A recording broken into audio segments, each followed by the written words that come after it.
Et je vous le disais en titre, le ministre de la Communication, porte-parole du gouvernement, est l'invité de ce journal.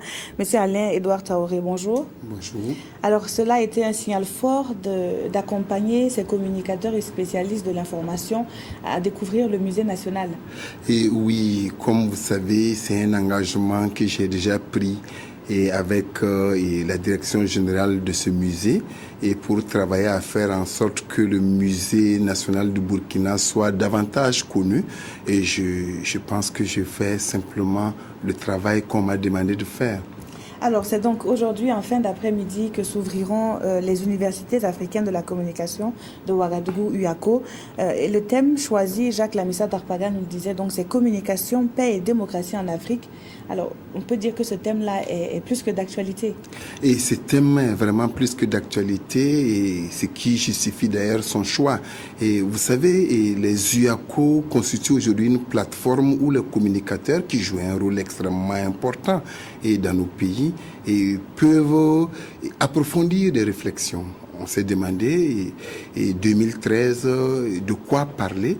Et lorsqu'on regarde le continent africain avec ses difficultés, aujourd'hui, lorsqu'on regarde les actualités sur le continent africain, on parle beaucoup plus en termes de conflits, en termes de guerre, en termes de prise d'otages, en termes d'assassinat des journalistes, etc.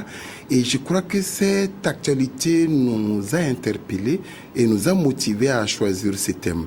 Il s'agira pour nous, et qui sommes aussi des faiseurs d'actualité, parce que nous sommes aux côtés des politiques, nous relayons les événements, nous critiquons les événements, nous donnons des avis, nous faisons des suggestions.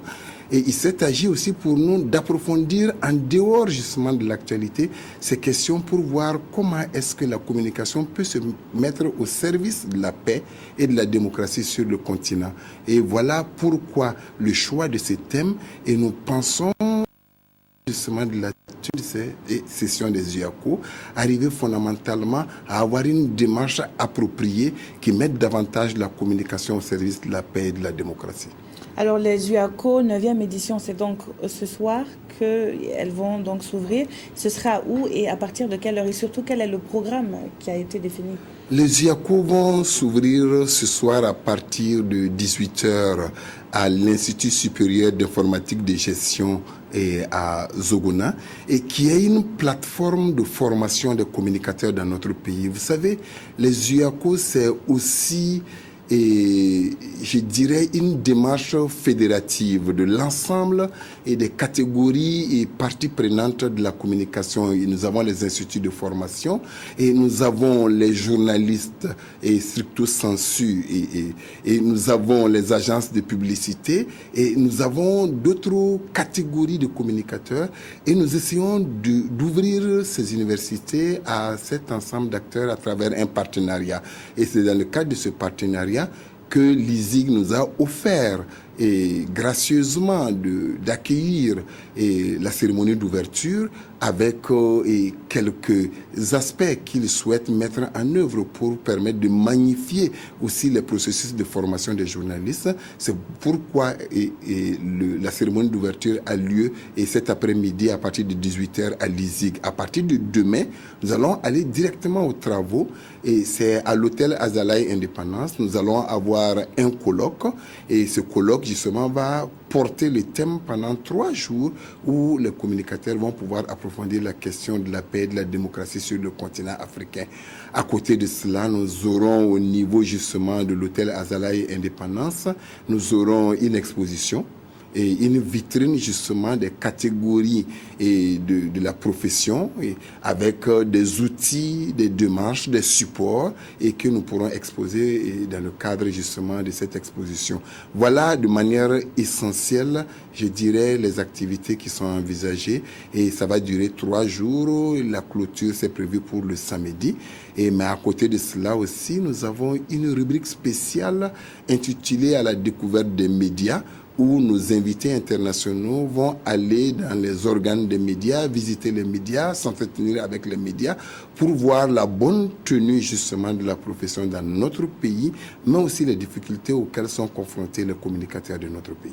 Alors, ce qui témoigne donc de la notoriété des UACO, une notoriété qui a pris de l'ampleur au fil des éditions. Mais dites-nous, monsieur le ministre, qu'en est-il de l'engouement? Oui, il y a un certain engouement. Vous savez, il y a 2 semaines, j'étais en mission en Europe à l'occasion des assises du journalisme. J'ai profité de parler des UACO et effectivement, beaucoup de gens demandaient à pouvoir prendre la parole. Vous savez, lorsque des personnalités, des érudits d'une certaine envergure souhaitent intervenir à l'occasion des débats, c'est parce qu'ils trouvent que c'est une plateforme digne de ce nom, qui pourra porter justement leur personnalité, mais aussi les thématiques qui sont envisagées. Dans ce cadre, justement, nous pensons qu'aujourd'hui, les UACO sur le continent africain ont obtenu leur lettre de noblesse. Et faire une communication aux UACO, c'est quelque chose d'important, ça peut bien figurer sur un CV, et nous nous sommes rendus compte à l'occasion de la préparation de cette 9e édition encore. Et justement, d'éminentes personnalités, il faut le dire, sont attendues, ainsi que leur communication. On peut citer quelques-unes, par exemple, médias et démocratie, rôle et responsabilité de la télévision, de la radio et de la presse écrite dans l'implication citoyenne. Notre communication pourrait éventuellement porter sur les pouvoirs publics et le traitement de l'information dans un contexte de pluralisme politique. Alors, il y a plus de 500 participants qui sont attendus, mais qu'en est-il justement des communicateurs, de ces éminentes personnalités-là?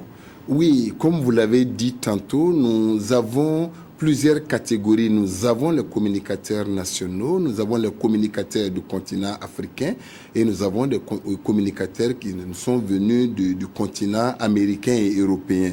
Et à ce niveau, justement, nous avons des professionnels aguerris avec plusieurs années d'expérience. Et au niveau de France Télévisions, par exemple, nous avons la médiatrice de France Télévisions qui a souhaité venir prendre la parole aux UACO et qui souhaite aussi visiter les médias pour voir comment les choses fonctionnent chez nous.